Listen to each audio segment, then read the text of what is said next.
My videos lately have been interesting for me to look at. They seem to be telling me a little something about myself and my process, my growth. I have been focusing on negative things that I see in the world. Things like aspartame, fluoride, and genetically modified foods. And I think that it's very necessary that people become more aware of these things. I think it's an important part of where we're headed. Things are heading towards a pretty serious change. All of these things are going to be a big part of this change that's coming up. There is a force that is a part of everything. It's a force that is an end of a spectrum where on one side of the spectrum there's love, and on the other side of the spectrum is this force that I'm trying to understand myself and have been talking about in my videos. You can call it hatred, you can call it destruction. Love is creation, hatred is destruction. It's all part of the same thing. It's two sides of one coin. Is it a necessary part of our existence? I actually think so. However, like the sliding scale or a coin, where is the pinpoint on that sliding scale? Which side of the coin is facing up? It's probably a very necessary thing for our existence. But does it have to be as predominant as it has been throughout the history of our existence? It doesn't. It can be almost completely eliminated and we will still exist. Which side of the coin do you want facing up? Where do you want that pinpoint on the slider scale? Well, I want it more towards love, and I want love facing up. It's a very interesting practice to watch what's going on in the world around you. It isn't as though I have just woken up and am starting to see these things that I've been talking about, like aspartame and fluoride and all that negative conspiracy stuff. I've just been talking about it more. These things are a side of that coin or a position on that slider scale that is not good. We don't fight against it. We just build ourselves into the place where we want to be. We need to be aware of what it is we don't want while focusing on what it is we do want. If we're not aware that there's a problem, then we kind of just sit there in the middle and not do much of anything. We need to work towards putting ourselves in a place that that is in no comparison to where we've been.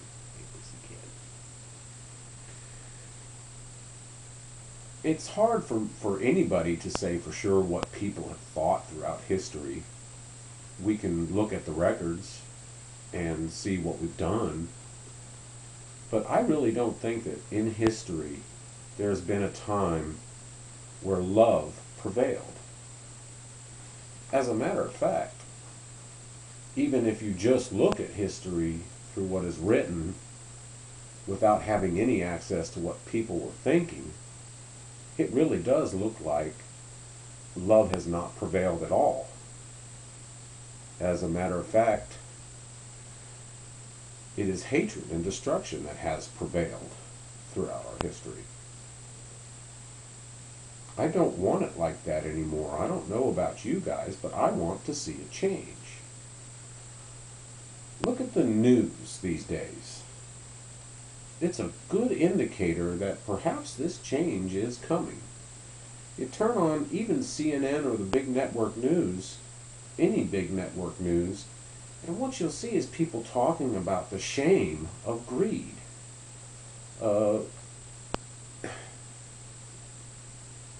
Even when you hear Obama speak, he talks as though he wants to bring everything out into the open.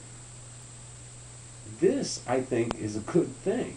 I think that there'll be a lot less greed, a lot less harm done if everyone can see what's going on. If everything is out in the open, people will not be able to get away with the things that they've been getting away with for so long.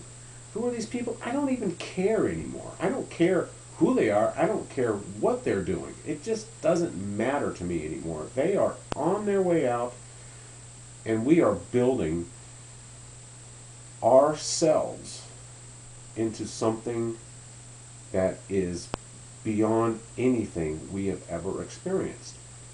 Our experience is going to be love and cooperation. What happens when we get there? Is it all over? I don't think so. We've got a lot of work to do. We have missed out on a lot of creativity. We have missed out on a lot of knowledge. We have missed out on a lot of things because of where we have been for so long. When we change, it's not over. It's going to be a whole new set of objectives and goals. We're all talking about the year 2012. I think we need to be very careful about allowing ourselves to be pulled into a lot of crazy conspiracy thinking. It's just like my video on 11/11. I just got so tired of hearing people's theories that are just so off the scale that I got really frustrated. I believe it's very important that we start thinking rationally.